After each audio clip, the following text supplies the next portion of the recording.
Good morning, fellow ruminators. Welcome back to another session, Rumination with Andrew. It's indeed a pleasure to be with you one more time as we attempt to discuss a very important topical matter, right? And you probably are wondering, why is Andrew going to talk about, or what is he going to talk about, really? Right? Sometimes I don't even know what I'm about to speak about. But the fact of the matter is that that's the great beauty of YouTube platform, right? Where we can air our grouses and we can rant, right? And we can advance our opinions and our perspectives. Now, since we are still in Black History Month, and the center of this month seems to be particularly for Jamaicans and people in the Caribbean, and by extension, Black people, Bob Marley, right?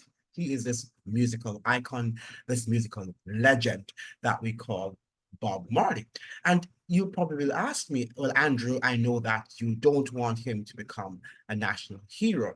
And well, that's my perspective. You perhaps have a different perspective, and that's good. And that's okay, because that's the whole purpose and function of living in a free society, right? And living in democratic societies, that we have different opinions on different matters that should be listened to, by the way. We should listen to both perspectives, or of all the perspectives, if there are many, and try to make sense out of nonsense, right? And that is what we attempt to do on this channel, because as I have said before, this is the thinking channel, because I think that critical thinking is a rare commodity in the world in which we live. And it is my privilege to jolt your imagination and also to prod you to think, and to think carefully, and to think rationally and intelligently. Now, I know that a lot of times the conversations coming out of Jamaica and many parts of the world are not very high in terms of the quality that's coming out. People tend just to be emotional, and they are so emotionally charged about a particular person that they can't really look at the big picture. They can't be objective in their thinking and in their critical analysis. Now, one of the things, let me open up with the whole notion that what might be a hero to someone, or might be a villain to another person, right? So we look at, let us give you an example of Christopher Dudas Coke, right? And many Jamaicans know about Christopher Dudas Coke. And if you remember in 2010, there were some people who were so attached to this man, right? Because he provided for their children, right? Even though he was a known drug kingpin, he provided for his constituents, the people who lived in Tivoli Gardens and perhaps in other adjoining areas. I don't know. But we know that in Tivoli Gardens, that the people, some of the residents were brave enough, they were courageous enough to stand up for him as a major benefactor, because they thought that, yeah, he's the one who feeds our family. He's the one who sends our children to school, yet he was also very abusive. But to them, he was a hero. And do we agree with that? In spite of the atrocities committed by this drug kingpin to his own constituents, but shielded under the cloak of he is a charitable, great benefactor. We've got to be careful. Now, we're looking at Bob, and let's begin by saying that Bob was a good man. He was a generous man. Now, good in the sense that he was not a morally upright person.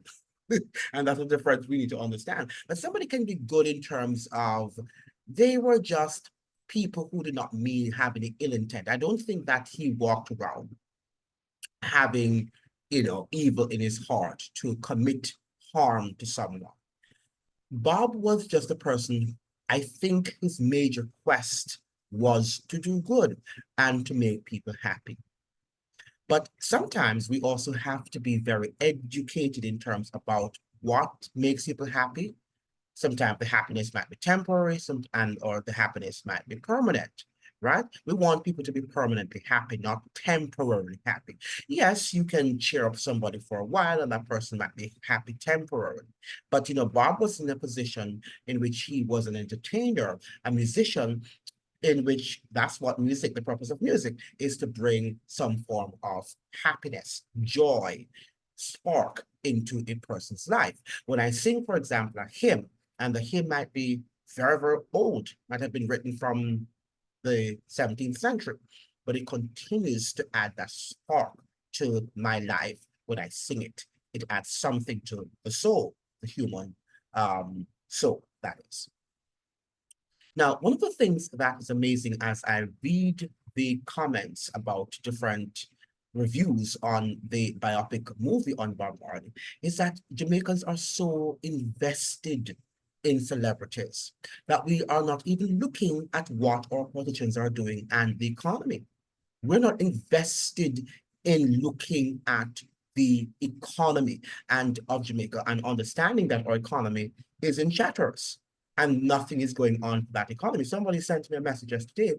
How could you say nothing is really going on in Jamaica about the economy, and we're seeing all these large buildings going up, these construction sites where people are always building? And my question to him is, who owns those buildings? And are their investments going to remain in Jamaica, or are the profits going to be expatriated? Many of us need to think. Seeing some high-rise buildings going up does not mean anything, and wonderful roads that they're building down there, wonderful highways. But at what expense, and at whose expense? Another thing is, many of our people cannot drive on those highways because they're so priced astronomically in terms of the tolls. You have to pay high tolls that our people are not able to pay. So for whom are those roads really being constructed? You have to ask yourself that question. But we like to look at the superficial and we like, oh, it's wonderful roads, nice roads, and means the government is doing something. But we need much more than the superficial things and development. We need more long-term. What is there in terms of for the people in terms of long-term development?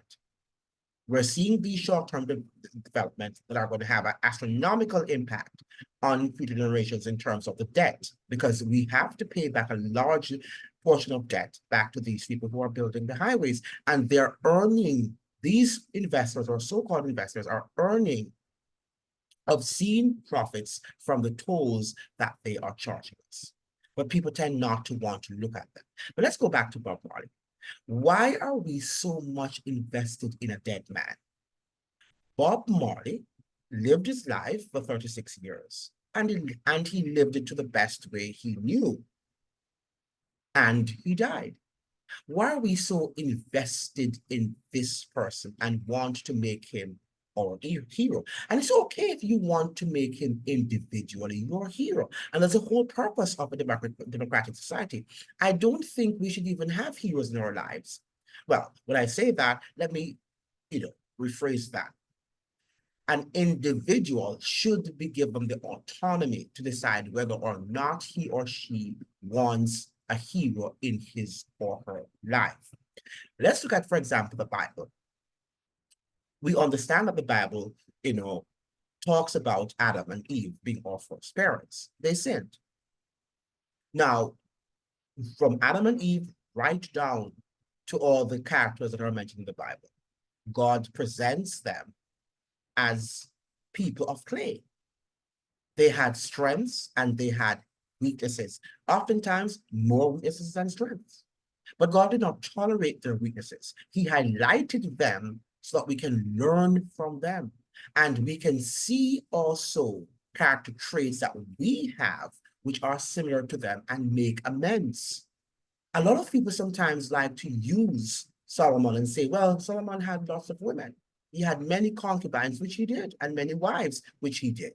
But did God condone that? He didn't, because we saw how even Solomon had to admit that it was vanities of vanities, and they made him very sad. Not only was he sad, but lots of different family conflicts happened, right?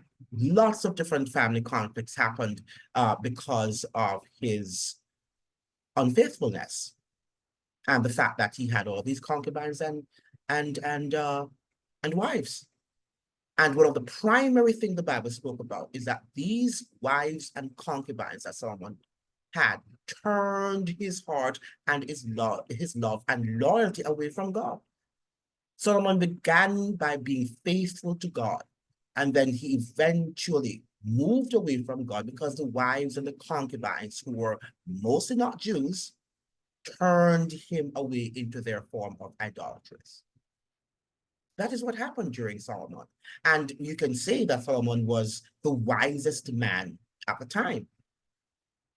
The Bible says that there was never a man like him in terms of the wisdom that he had in all spheres of life, in science, in the arts, in religion, just about anything you could ask him.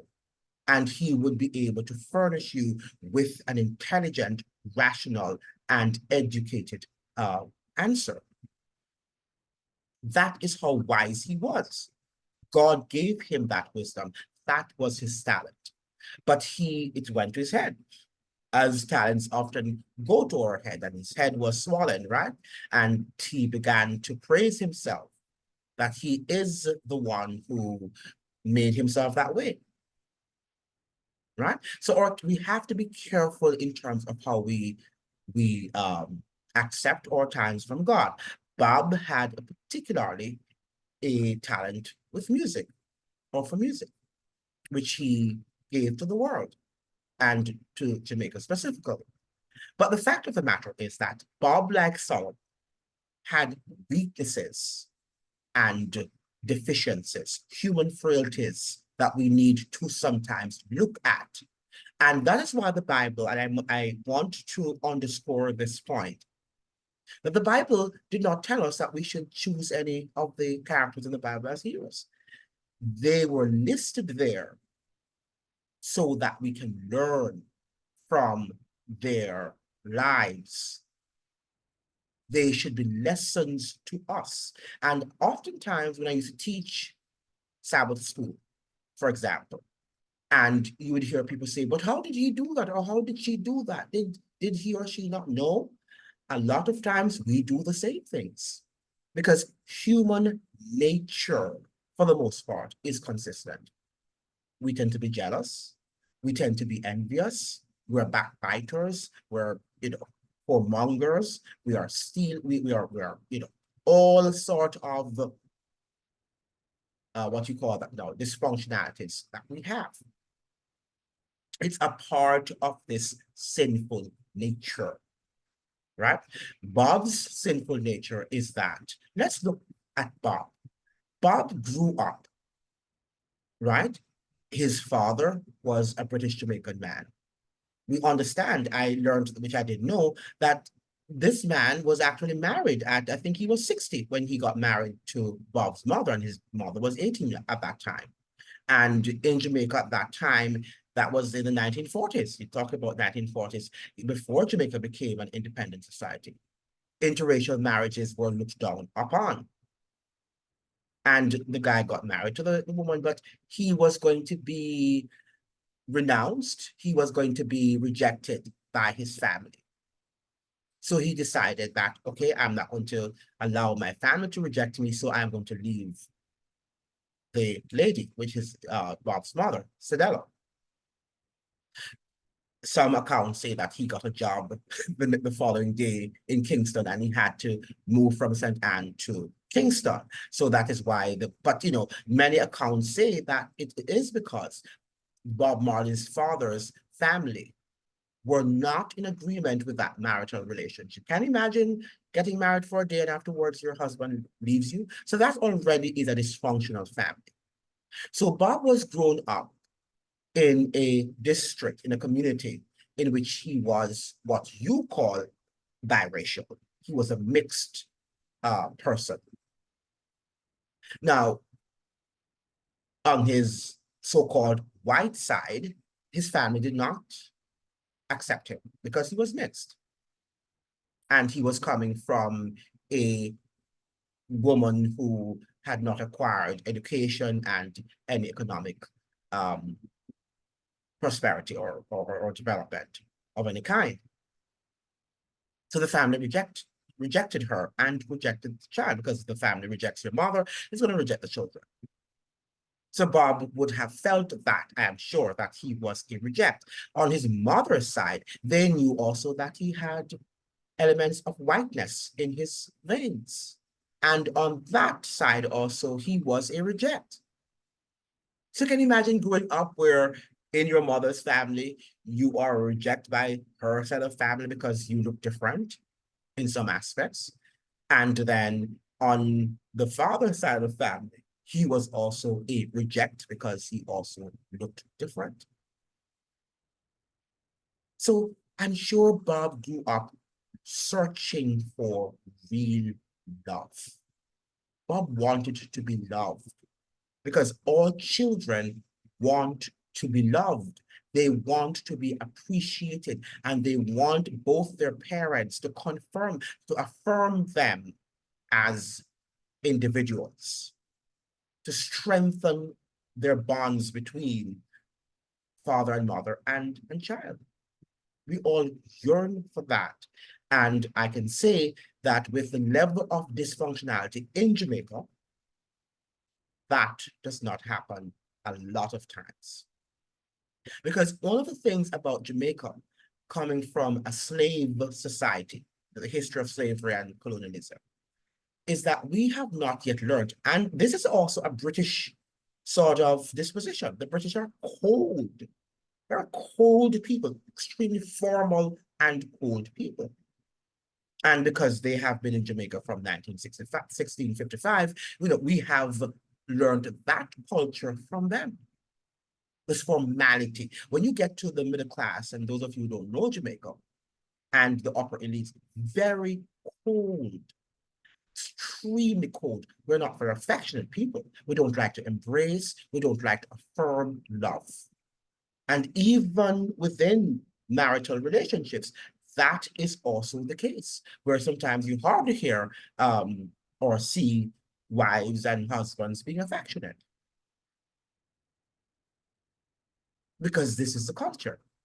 So Bob grew up in that sort of culture in the Jamaican context, right? And he was rejected by both sides of his family.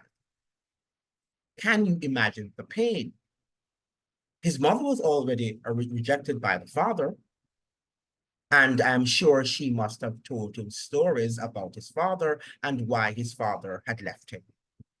So Bob had no father in his life to protect him and to show him how a man ought to behave, and the responsibility that he will eventually have to carry when he starts to have children, right? So Bob was searching for that. He was yearning for that, and we can't blame him, because that was the reality that he had no control over. Nobody to sit him down and say, look here. And sometimes in Jamaica, people can be so rough and coarse that they tell you to grow up, toughen up, tough love. And they don't understand the pain, particularly that males go through.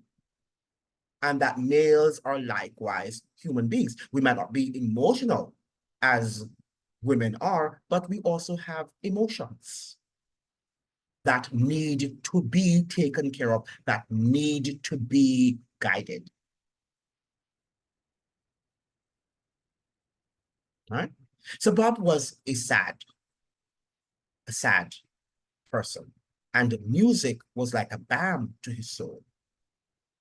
And he sang and he played his guitar. And I'm sure that it brought him a lot of inspiration that he has also given to us, the world. Right? But Bob was not a perfect man. because of the deficiencies and the dysfunctionalities of his family. He was not a perfect man. He had a lot of flaws. And because he was looking for love, we saw where his exploits with women, because he was looking for that love. Remember now that his mother, oftentimes, because of the poverty, was not in his life. We understand that Bob left school at 14. At 14 years old, he left school. So Bob wasn't even a very literate person. He might have been semi-literate, because I'm sure he was able to recognize some words or two, right? But the fact of the matter is that we have to dissect his life, because many people are desirous of having him as a national hero. He's a public figure, and public figures have to be subject to public scrutiny. Look at Donald Trump. Do you think if Donald Trump wasn't going up for presidency, and we saw that when he was going up for the first term, that they started talking about his sexual exploits with women? Maybe if he had not decided to run for the presidency, that would not have been disclosed, would not have been unveiled, among other things. But once he decides to put himself into the public image and to run for public office, you hear all these different skeletons in the closet.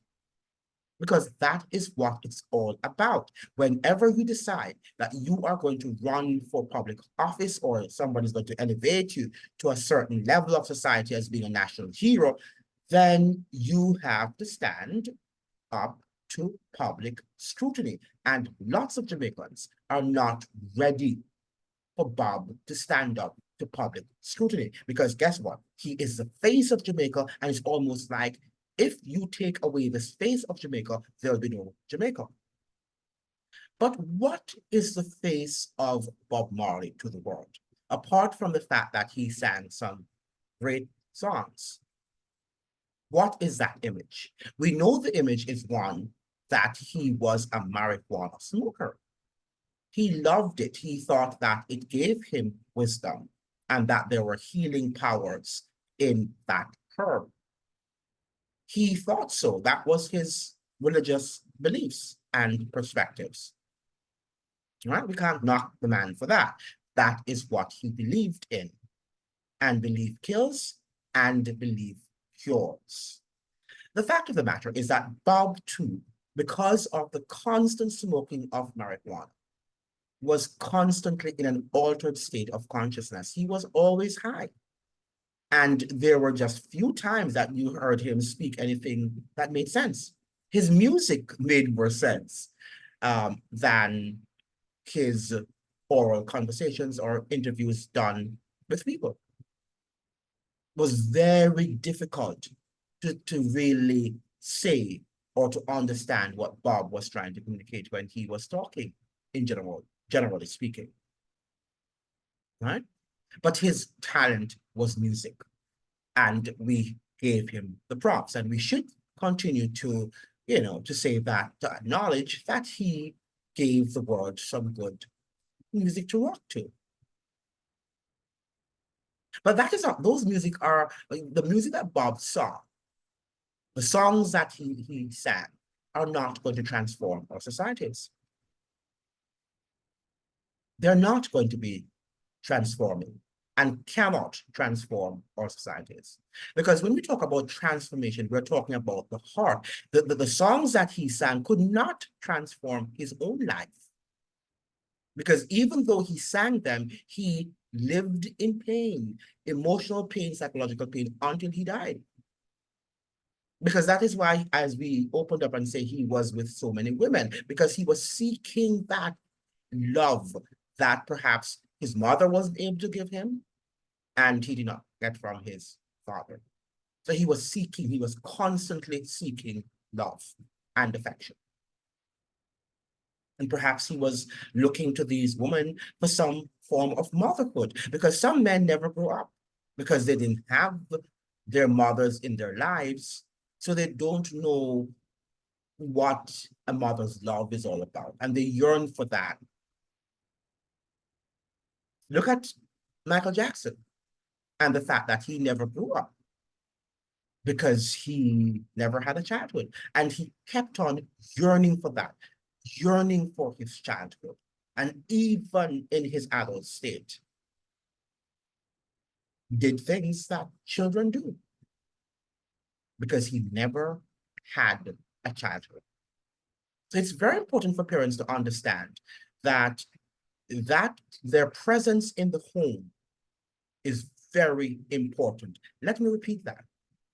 Mothers and fathers, your presence, your physical presence in the home is necessary and essential. And many of you think, you know, you're professionals, so you can send your babies and so on to daycare centers and so forth. And I'm sure some of you have to, because there's no other way. If you're going to survive financially, the mother has to work. But these things come at great risk, because the child between 1 to 7, that's the foundational years in which the mother and father, but the mother particularly, should have that connection with the child, and for the values, the wholesome values, to be passed on to him or to her. If not, then it's going to be passed on by somebody else,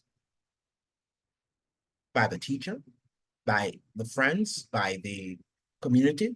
I don't know. And Bob was yearning for love, yearning for it.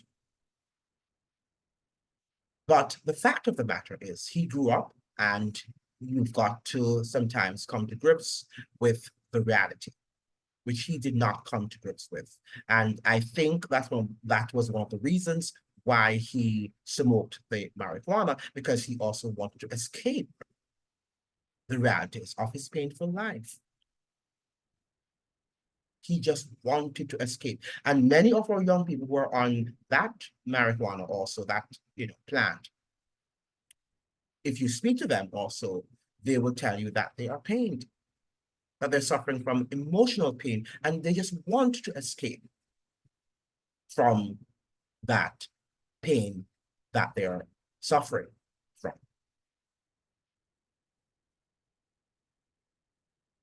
So we have to be careful.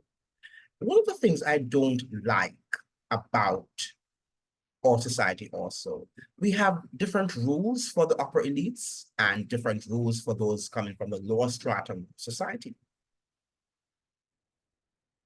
So basically, Bob would not have been anybody if he had not been made popular, if he had not been popularized by American and European mainstream culture, if he had not been mainstreamed into their culture, into this white European culture, he would not have been popular. In the first place, we know that Jamaicans did not accept Rastafarians, and Bob had no education.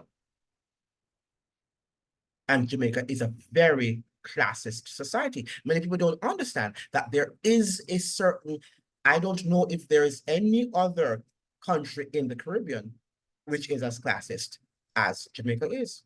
An extremely classist society that the British left there.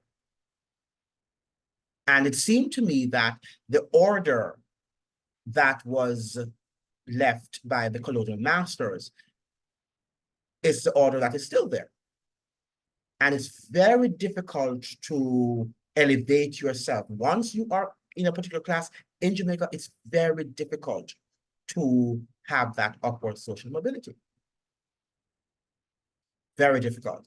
And I don't know if some of you were following when Usain Bolt, who came from also a lower class in Jamaica, and he acquired the status of being the fastest man on the earth. And, you know, of course, he gained money for that, right? Gained lots of money for being the fastest man on the earth. And, you know, when he now decided to buy his house in Kingston and decided to go into an area in which the upper middle class lived, they were not happy with they weren't happy at first with his being there. Right? That is how classist Jamaica is. They look at who the neighbor is and what class he came from. For those of you who don't know, if you want to know what Jamaican is, right? He tends to, his first time seeing you, they don't say that you're in a foreign country. What school did you go to? Because he or she has to know what school you went to see if you had some levels of education and what type of education you might have gotten and how educated you are according to him or to her. That's how classist a society we are. So Bob would not have gained any recognition in that society had so-called foreigners, as Jamaicans like to say, not given him that recognition. It is sad to say that because it's almost like we don't acknowledge and affirm ourselves. And the upper echelon in Jamaica, they certainly would not have given him the light of day. I am sure, as some people in the comment sections are saying in the videos I've watched, that even Sidney Breakspeare would not have looked at him if he had not acquired stardom in the entertainment industry. She wouldn't, for the most part. I think she just would not have looked at him.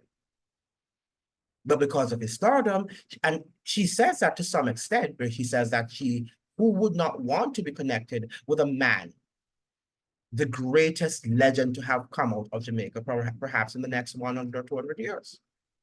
She said that. She's on record of saying that. And so of course she went with him because of the man or the stardom that he had acquired.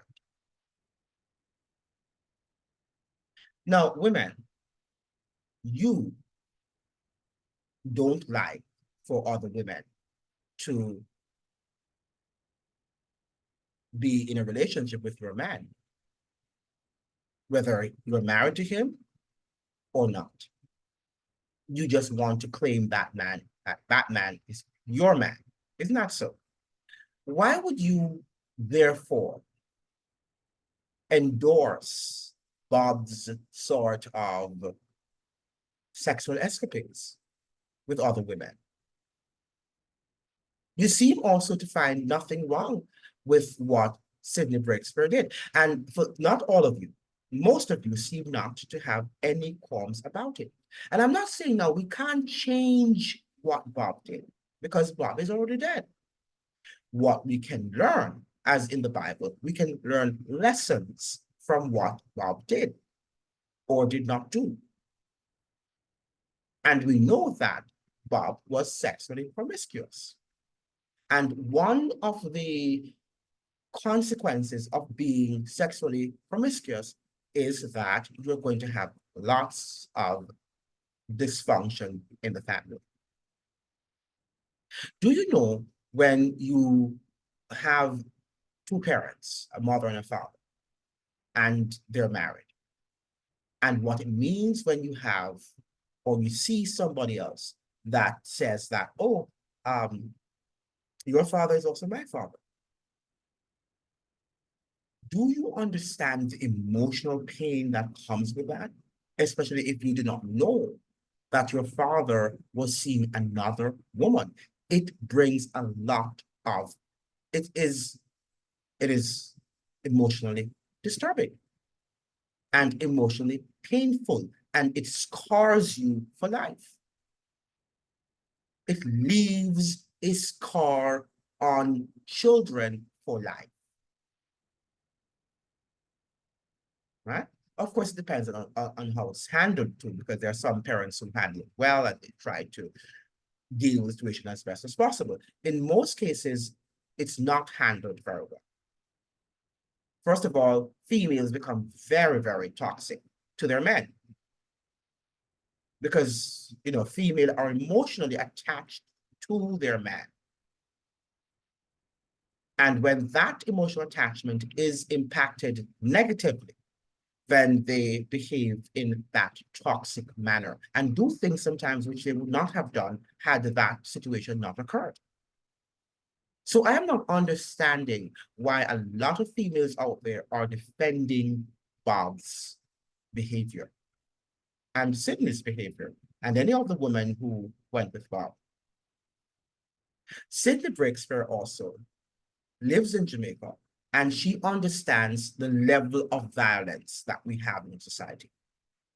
And another of the consequences of dysfunctional families, particularly with absentee fatherhood, by the way. And by the way, I should say this, that Bob, even though he assisted his family, his children financially, he provided for them. I understand that he was a very good provider. I could be corrected if I'm wrong, but I know that based on what I've read, he provided for his family. Well, at least he had the means. And that is what we also have to look at. At least Bob Marley had the means to take care of his family. But what about the fathers who are impregnating other women and they don't have the means to take care of that, the financial means that I'm talking about? They don't have the financial means to take care of the children. That is also another negative consequence that could be meted out, could happen. Right? The whole situation of dysfunctional family is such an important topic, particularly in Black communities, but in Jamaica specifically, that this is what the Minister of National Security, not just the Justice Minister, the Minister of the Minister of Justice, I should beg your pardon. So the Minister of Justice, sorry, I keep on saying the Minister of National Security, but he's the Minister of Justice. The Honorable Delroy Chuck is calling on parents not to depend on the system or the family court, but to play their part in making their children the successes they should be. He reminded the people of Manchester that children need care and attention not only from their mothers, but also fathers and grandparents. He noted that successful people are often the ones who received strong family support. So even the Minister of Justice knows that. And he understands that if Jamaicans by large had emerged from healthy families, you would need to have a family court. You would not need to have a family court. But look at what the minister is saying here. And this is coming from the Jamaica Information Service.gov, right? .jm. So here, this is what the Minister of Justice is saying. Listen to him, and I quote, "Many of our problems begin with the failure of the families." Now, this is not a religious man, as far as I know. If mothers and fathers would give their children more guidance and support, financial support, so the child can have meals and bus fare for school, but the fathers across Jamaica are letting down the children. The fathers, he is suggesting here, are letting down the children. Because Jamaican men particularly think that just going and having relationship with different women is a sign of your manhood.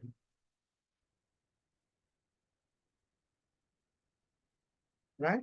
And that sort of behavior is also endorsed and supported by the music, particularly the dancehall music that is so so common over there, so prevalent in Jamaica. That one of the signs of, or the characteristics, I should say, of manhood is to have many women, to shack up with many women. And because we don't have any standards anymore, because, before in our societies, in particular in Western societies, the Bible was the standard. And we adhered to the principles outlined in the Bible. And even though men would make mistakes back then, and they would still shack up and, but at least they would not do it in your face, and they would not think that that is something that is to be glorified. But we are glorifying dysfunctionality in our societies today. And this is one of the problems I'm having with Bob becoming a hero. We are glorifying, what they're glorifying is dysfunctional behavior. And many of the people, I have not watched the biopic movie on Bob, by the way. I have not watched it. Perhaps if I have the chance and it's within my purview, then perhaps I will watch it. I would like to review it. Not because I'm interested in watching it, because it's talking about, I am sure that it's coming from Hollywood, and I know Hollywood is not a place that is any, where in which anything that is clean and upright and morally, good is happening. I know that Hollywood is a place that we should all avoid at this particular moment of our history. Right? So there's nothing that Hollywood can teach you, and I want to learn from them, as a matter of fact. But I would like to see the messages, because a lot of times in the movies that we watch, there are agendas that are in those movies that we need to unpack. And you need to see what message are they trying to disseminate, and what is the real agenda behind the biopic movie on Bob Marley. Why this hype on Bob? Do they really love Bob? Do they really see him as a legend? Or, as a matter of fact, see Rastafarians as upholding this great system of values that they'd like to build societies on? I don't think so. I think that there is another sinister agenda. And Bob is being exploited. His image, at least, is being exploited because the man is already dead. Now, whether or not the family is on board with that agenda, I do not know. But that's not the point. The point is that there is an agenda, and you have to be informed about that agenda. But let us listen to a little bit of what the Minister of Justice is saying in Jamaica.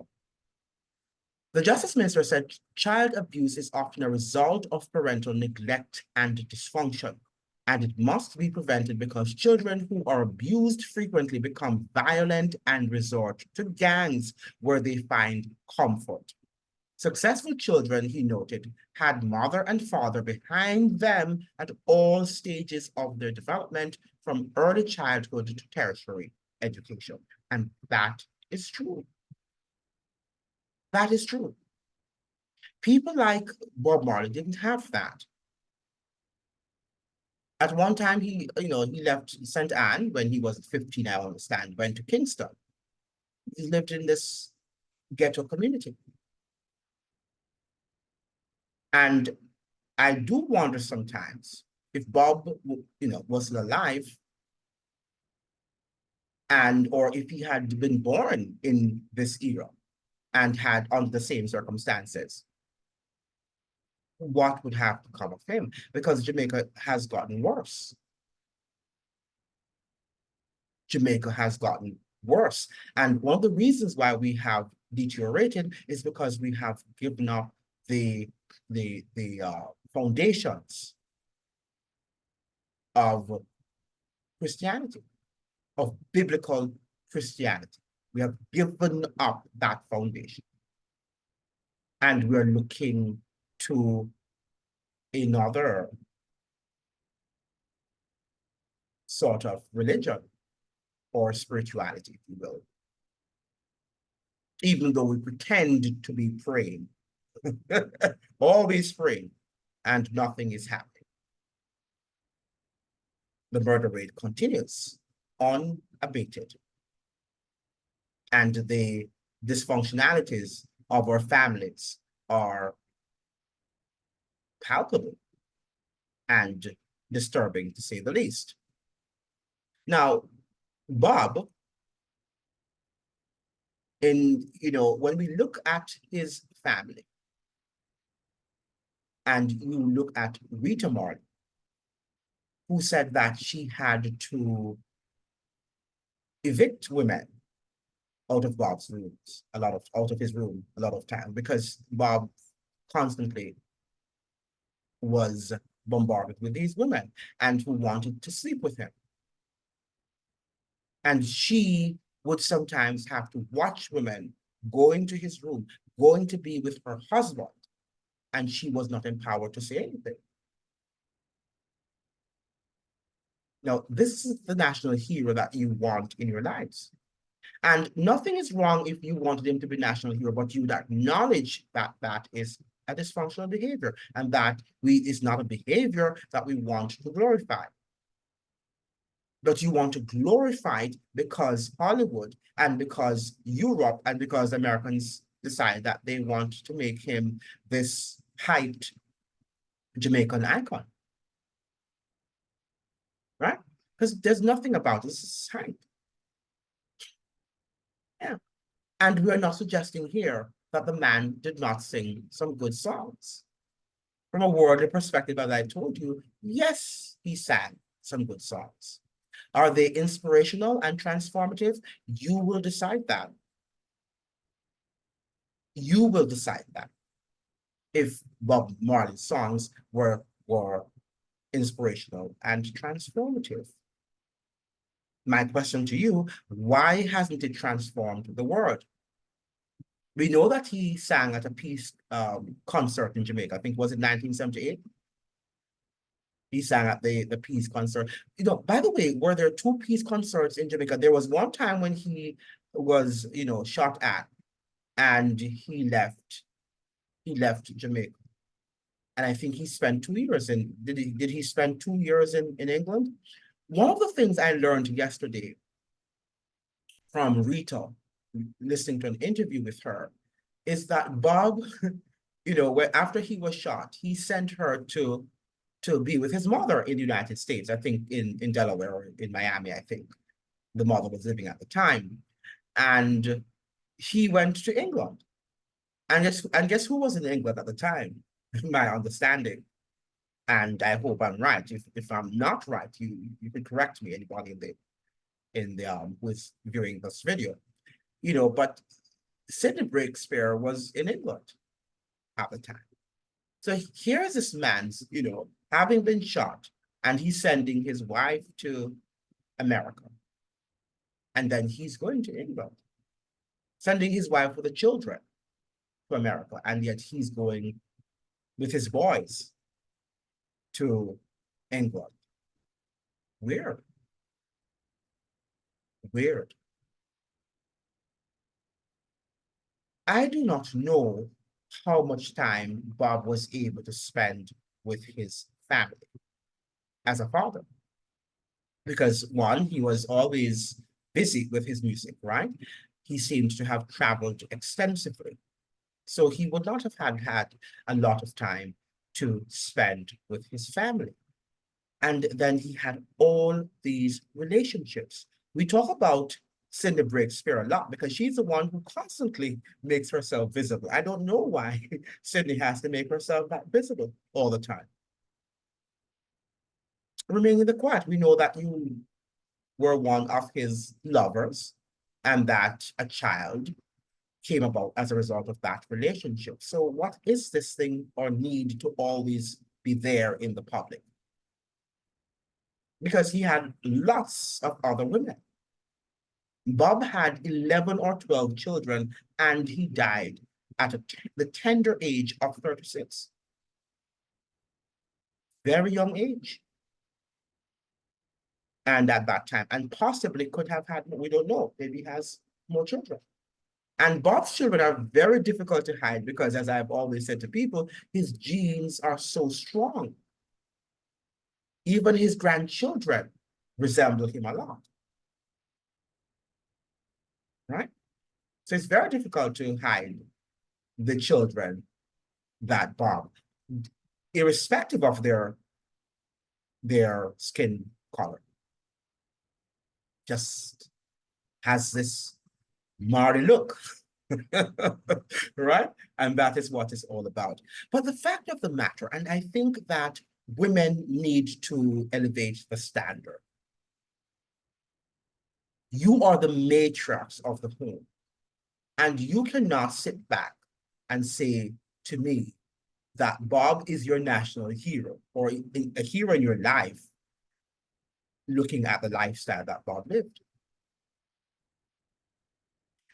My take here also, you have to give Rita Marley props for being a strong Black woman.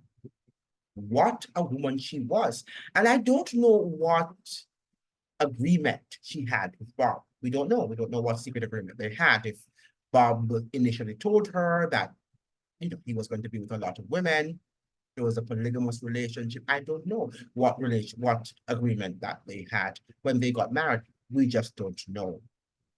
Because it's rather strange that she would just watch women going into his room and, she would help him to get them out.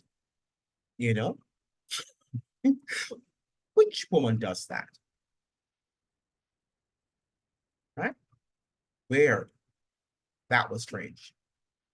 And I can imagine the emotional pain and suffering and agony that she went through.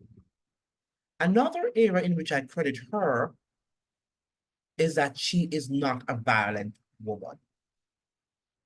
Rita is exemplary in that aspect, not a violent woman by any stretch of the imagination. Because let me tell you something, there are some women that if their men do that to them, if they don't have the strength, the physical strength to inflict serious harm on their husbands or boyfriends, they're going to, hire whether their brother or, some male friend to either inflict serious harm or to kill that person.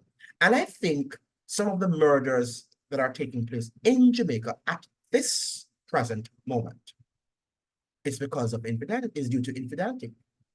Infidelity in relationships. And people go to kill, and in some cases, women kill their husbands, and husbands kill their wives, or boyfriends kill their girlfriends, and girlfriends kill their boyfriends because of infidelity.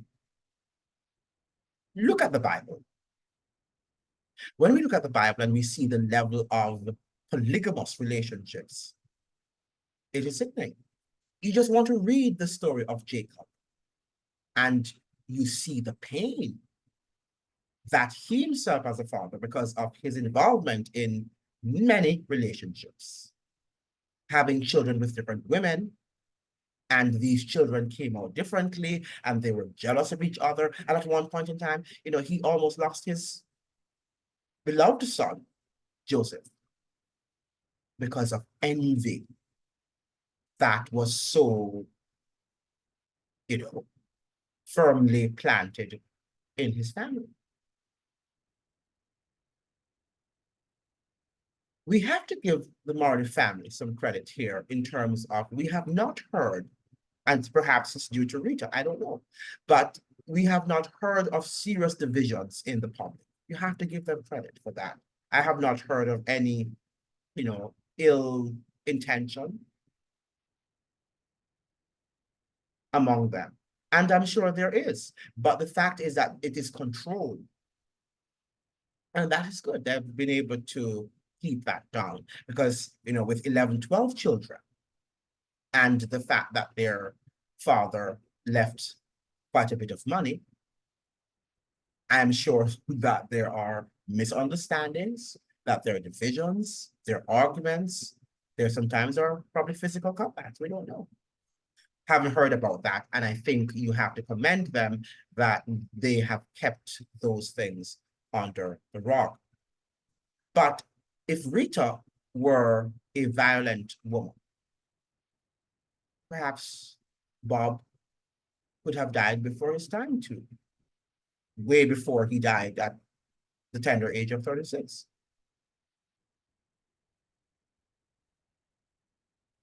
Right? She could have done Sidney Breakspear, who continues to live in Jamaica, serious damage to. But she hasn't, and we have to congratulate her. But I'm saying this to say, not all women are like that. Not all women have that temperament, that disposition. What if she were violent and a coarse woman? What would have happened to you, Sidney Breakspear, or perhaps to your child, Damien? We have to think about these things. And I'm not suggesting here that it should have happened, because I would lament anything like that happening. But what I'm saying is that this is one of the consequences of dysfunctional families. Polygamy is not the best way out. It might be pleasurable, but in human nature, the way how we are made up, it is not natural. We think it's natural, but it's not natural. You know, when you look at the animal kingdom, and you look at the lions, the pride of lion, and many of us sometimes we cringe when we see a male lion come to overpower a pride with another male lion, and after his combat with that lion, the lion that is victorious, the lion that is able to take over that pride, kills the children of the previous male that has been conquered. Kills them, all of them, and then he begins to sire, as it were, his cubs with the females within the pride, within that conquered pride. That is the law of nature. That a lion can also tell which child or cub is his or not is something that is also a mystery. So let us say that the female lioness goes off to her den to have her cubs. When she returns to her pride, the male lion can tell if those cubs belong to him. Now, if in the animal kingdom, they try to remain in their pride and to be faithful to their pride and to protect their pride, because that's what the male lion is there to do, to protect his cubs. If they know that they need to do that, and they will do that until death, they will defend their territory and their cubs to death. If they can do that, what has gone wrong with humanity? Something is wrong. Something is fundamentally wrong with the way in which our brains are wired. And this glorification of dysfunctional behavior in our society is something that we need to ponder on and ask ourselves the question, what civilization are we trying to preserve or uphold? Because it is going to falter. It is going to decay. It is going to be destroyed completely if we continue like this, in which we're putting up Bob Marley on the pedestal as some great national icon, global icon, and promoting his dysfunctionalities, his deficiencies, his frailties. And frailties we all have, but we ought not to glorify them and to make them public if we can avoid making them public. Right? But what we're seeing is Sidney Breakspear making that sort of affair very public and right, and she's very proud of that sort of extramarital relationship with God. What example is she setting to Jamaican women and the Jamaican family by extension? At least she had money.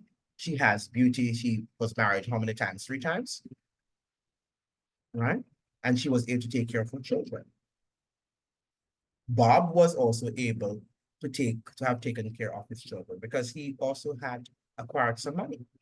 But there are many men and women in Jamaica as we speak who don't have money when you have those extramarital affairs. And the limited amount of money that some men have, they're not able to take care of their families because they have so many children, living in different households. Right? So we need to get our acts together. We need to look at the family unit and begin to assess how is it that we tend to want to have a reduction in crime and violence and all of the dysfunctionalities in our societies. Yet we don't care about the family structure. Whatever, whosoever, let him or her do what he or she wants. And at the end of the day, we begin to lament when we see all the decadence in our society. Are we thinking? Or is it that we're just hypocritical? Because if we were living in healthy societies and we read our Bibles and we understand what lessons should be learned from the Bible, and that these characters that were placed in the Bible were not put in the Bible for us to adore them. Right? You can choose a favorite character. For example, Joseph is one of my favorite characters in the Bible. Why? Because he exhibited resilience in a foreign country. And there are lots of other wonderful characteristics that I embraced and also would like to have, in mind as forming my own character building. Yeah. But it doesn't mean, therefore, that I am going to say that, oh, this has to be your hero in the Bible. And that is why the Bible is the source of democracy around the world, because the Bible presents these characters. God did not say to us that this is the standard. He is the standard. God is the standard, not man. But because we have moved God out of the picture, we have set up human beings as our standard, as our idols, and they are idols. And it is known by no mistake that Hollywood calls these people celebrities and idols, because they are literally your idols. Whitney Houston, Mariah Carey, Bob Marley, Michael Jackson, all of these people that you put up and you set up in your homes, having all these pictures of these idols in your homes. You think that when you hear something about them that does not match with your picture of what an idol should be, you get offended. And if you could kill that person for unpacking the deficiency in your idol, you would. It is amazing. And many of you are not even benefiting from these idols, because Jamaica is not really benefiting from Bob Marley. I understand too, which I did not know, that even the image of Bob Marley that the Jamaica Tourist Board uses to attract tourists to Jamaica, they have to pay for those rights, or they have to pay the royalties, or I don't know what they have to pay, but they have to pay for their promotion of him using his picture. Yet Jamaica wants him to be a national hero because the house of Bob Marley controls all of that license and the rights to use his image. And even though they are Jamaicans, right? And Bob hailed from that country and loved that country, the Jamaica Tourist Board has to pay royalties. That's my understanding. I don't know how true it is, but I would not be surprised if that is true. The image of him with the marijuana, right? The image of Bob Marley and the fact that, marijuana and his use of foul language in his conversation, that is the image that Jamaica has sold to the world about us. We're always high. And the first thing a person, sometimes says upon meeting a Jamaican, they begin to use foul language, as if all people down there are using foul language. And talk about where is the marijuana, because that is the image that you have made of yourselves. You have sold Bob Marley to the world as this hero, as this icon. You don't want to be, many educated Jamaicans don't want to be associated with that image. They only want to be associated with the music, but you don't know it's a full package. It comes with a full package, and you've got to understand that. And you don't want to understand, as I've always said, you just want to think that because the majority say this is so and this is it, then you are going to do the same thing. Right? So let's begin to move away now from speaking about Bob Marley, a dead man that really is not going to be able to help the dismal performance, the dismal economic performance of Jamaica. Right? He's not going to be able, as wealthy as his house is, the house of Marley is, it is not going to be able to lift Jamaica out of its economic malaise. It's not going to be able to do that.